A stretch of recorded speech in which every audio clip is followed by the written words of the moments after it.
स्वागत है आप सभी लोगों का। और आज है 7 जुलाई 2024। अभी शाम के 5 बजने वाले हैं। चलिए आपको बताता हूँ कि आज सुबह से क्या क्या हुआ। जैसे कि कल ही मुझे कुछ अंदेशा था कि सुबह को मॉर्निंग वॉक पर जाने का मौका शायद ना मिले, ठीक वैसा ही हुआ। कल से लगातार बारिश हो रही थी। अभी लगभग 2 घंटे पहले ही बारिश रुकी है।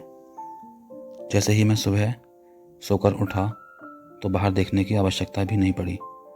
मुझे बिस्तर पर लेटे लेटे ही बाहर हो रही बारिश की आवाज़ आ गई। आज मुझे बिस्तर से उठने की आवश्यकता भी नहीं पड़ी।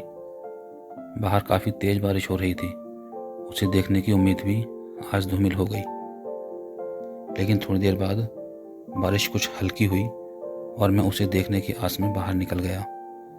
वह मुझे दिख तो गई, लेकिन पीछे से, क्योंकि वह आगे की ओर जा रही थी। मैं उसके लौटकर आने की उम्मीद में थोड़ी देर वहीं रुक गया, और जब वो उधर से आई तो मुझे अच्छे से उसके दर्शन हुए। इसी समय मुझे किसी ने कुछ बात करने के लिए वहीं रोक लिया, और ये मेरे लिए बहुत अच्छा साबित हुआ, क्योंकि इस बहाने वो मुझे 2-3 बार और देखने को मिली। उसके कुछ देर बाद मैं घर वापस आ गया। अब बारिश फिर से तेज हो गई थी, तो मैं नहा धोकर नाश्ता करके अपने कमरे में चला गया, क्योंकि अब बाहर निकलना संभव नहीं था। मैंने कुछ देर आराम किया, फिर कभी मोबाइल चलाया तो कभी यूं ही टहलता रहा। उसके बाद अपने कुछ काम निपटाए। बारिश भी लगातार होती जा रही थी और रुकने का नाम ही नहीं ले रही थी, जैसे मुझसे कह रही हो, आज तो तुझे बाहर नहीं जाने दूंगी। दोपहर को 3 बजे के आसपास बारिश रुकी। उसके बाद ही बाहर जाने का मौका मिल सका, लेकिन मैं बाहर नहीं गया। मैं कुछ देर घर में ही रहा। शाम की चाय पीने के बाद मैं बाहर किसी काम से आया तो वो मुझे फिर से देखने को मिली। जैसे ही वह मेरे सामने आई, उसकी निगाह भी मुझ पर पड़ी, लेकिन उसने तुरंत अपनी निगाह हटा ली। शायद सामने उसके घर का कोई सदस्य बैठा होगा। जब उसके आसपास कोई होता है तो वो ऐसा ही करती है।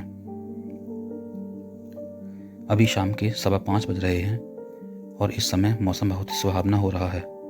बारिश होने की वजह से हवा ठंडी चल रही है। मैं इस समय अपने घर से थोड़ी दूर उसके घर के पास बैठा हूँ। अभी मैं अकेला ही बैठा हूँ, मेरे दोस्तों में से कोई नहीं आया। तो मैंने सोचा कि आज का ब्लॉग पोस्ट में लिख लेता हूँ, क्योंकि जब सब लोग साथ में होते हैं तो लिखना संभव नहीं हो पाता।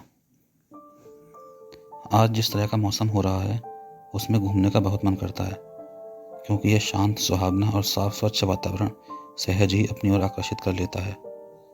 हरे भरे खेत देखकर काफ़ी अच्छा लगता है।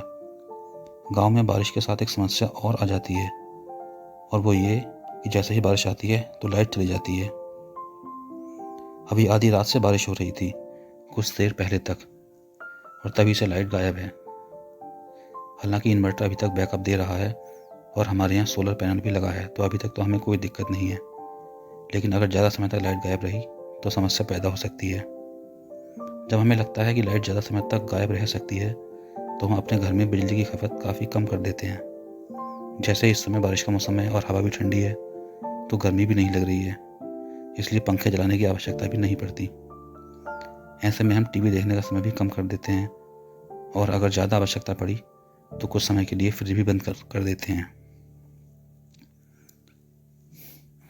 शाम मुझे वहाँ बैठे बैठे काफ़ी देर हो गई थी, लेकिन कोई नहीं आया, तो मैं घर वापस आ गया।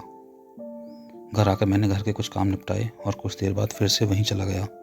वहाँ जाते हुए रास्ते में उसका घर पड़ता है, और आदतन उसके घर के सामने जाकर उसके घर की ओर निगाह अपने आप चली जाती है, ताकि उसे देख सकूं। और वो दरवाजे के झरोखे में से दिख ही गई। बहुत अच्छी लग रही थी, लेकिन मैं वहाँ रुक नहीं सकता था, इसलिए आगे बढ़ गया। अब मैंने वहाँ जाकर देखा तो मेरे सारे दोस्त बैठे हुए थे। फिर हम लोगों ने काफ़ी देर तक बातें की। इस समय तक हल्की हल्की बूंदाबांदी भी शुरू हो गई थी। तो कुछ देर बाद हम सभी लोग वापस अपने घर लौट गए। रात का खाना खाने के बाद हम सभी फिर से वहीं इकट्ठे हुए। बारिश की वजह से हम टहलने नहीं जा पाते हैं। कई दिन से बारिश ने हमें रोक रखा है, तो हम वहीं बैठकर बातें करते रहते हैं और जितना भी हो सकता है वहीं टहल लेते हैं। लगभग 10 बजे हम सभी लोग अपने अपने घर वापस आ गए। अभी रात के 11:30 हो रहे हैं और ये समय हो जाता है मेरे सोने का। तो अब आपसे मुलाकात होगी कल फिर से। तब तक के लिए शुभ रात्रि।